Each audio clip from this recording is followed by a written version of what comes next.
So today is Friday, the last day of trading this week, and here's another stock I've been following. I actually have a long position with this. I talked about my chart calling bottom, I think it was over here-ish. Yeah, I think it was right here. Yeah, after this this upswing here after touching here. I saw the MACD crossover, but you know, it was pretty close, like I was talking about before. The real bottom was over here at 27.11, so that's where we have our new Fibonacci fan and retracement set up. Use this as the 0, this is the 100% or 1, so 0 to 1, and you have the Fibonacci ratios between that, set up in a fan or also in horizontal support and resistance lines with a 50% line here in the middle. You can see it's labeled here. So after we hit this, it started going down. So that's where we know this is going to be the top of. We're going to use as our top currently. There's a pattern called the head and shoulders pattern. This is upside down. Normally it's you have the shoulder, head, and the shoulder. So it's if you flip over to Investopedia, it's a great website. They say the price falls to a trough, so that's your shoulder. So this is the inverse one, and falls below the original trough. That's the head, and then it falls again after rising to create the second shoulder. And that neckline is where you watch, and normally if you're going to be trading the head and shoulders pattern, inverse or otherwise, you would be looking for a breakout above this neckline to enter a long position. So in the case of LL here, if I had not already taken a position, or if I was looking to add to my position, a good point to add would be at the completion of the right shoulder to this neckline that you see here at about 30. You know, it's 33.70 approximately, 78. It's downward sloping very slightly. I could probably actually yeah, I can't really fix that. Yeah, I guess I could if I started moving this up. See, this is getting a little cheaty, you know, when you start doing stuff like this. So anyway, like that. So I was looking at other things. The 61.8 retracement level here held twice. So you could actually see this as, instead of and it's the head is slightly above this left shoulder here. Let's see, it's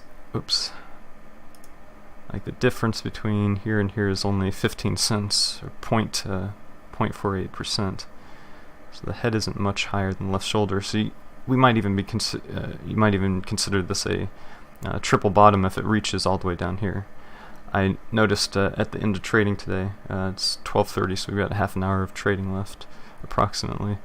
I saw this green candle here on the hourly chart, and thinking perhaps this level right here, you can see some resistance occurred here at the 22nd, so 2 days ago, right at this level, slightly lower, and now it's already finding some support here at a slightly higher price.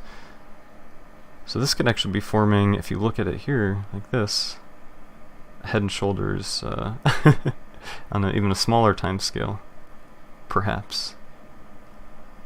Let me actually, I'll just draw it live here. Left shoulder, the head, which goes all the way up to here, and then you have the right shoulders anywhere. It might even, what could be happening is something along these lines.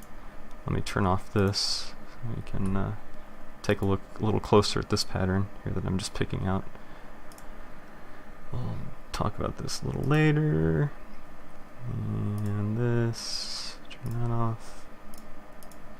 that's good enough.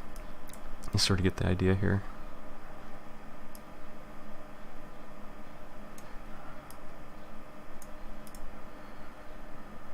So what could be happening here is left shoulder, head here, and this could be the beginning of a smaller right shoulder right here. So if we go up here, hit this, this is a Fibonacci, or is it a Fibonacci? Is 0.25 Fibonacci, or is that just a quarter? I don't know, guys. 382 and 618 I know are Fibonacci ratio for sure, but I'm not too sure about 1/4. I think that may just be half of one, half of a half. It may. I'll have to research that, or you can tell me in the comments if you know. How about that? I'm down to learn. I'm very much a newbie at technical analysis, so please feel free to criticize and give me tips.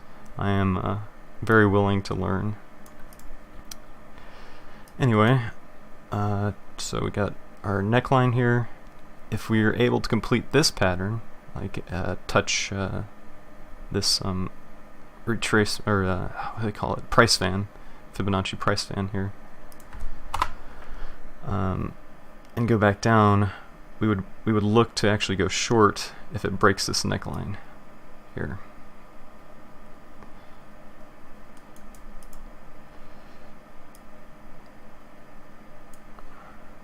But this this level here, the 76.4% level, just seeing. Yeah, looking back, see, this is an interesting thing about Fibonacci retracements, is even after you find the top, after you've peaked out and starts going down and you draw the retracement lines, a lot of the time looking back, it's the resistance levels hold before the 100% level is reached, which is really interesting to me. See, like even the 0.5% there, you get some price jittering, I don't even know what to call it, some resistance here. And then here, it almost stops right on the dime. Anyway. But as you can see, volume, if you look at the bigger scale here, volume was very low here. And then we had this ridiculous fall. I don't like to call it a crash, but it sure looks like a crash, huh? This drop in price, and then after this rally here, volume just tapers off. So what we're looking for is a new influx of buyers at this level, which I'm not sure we will be able to find. That's why I drew out the other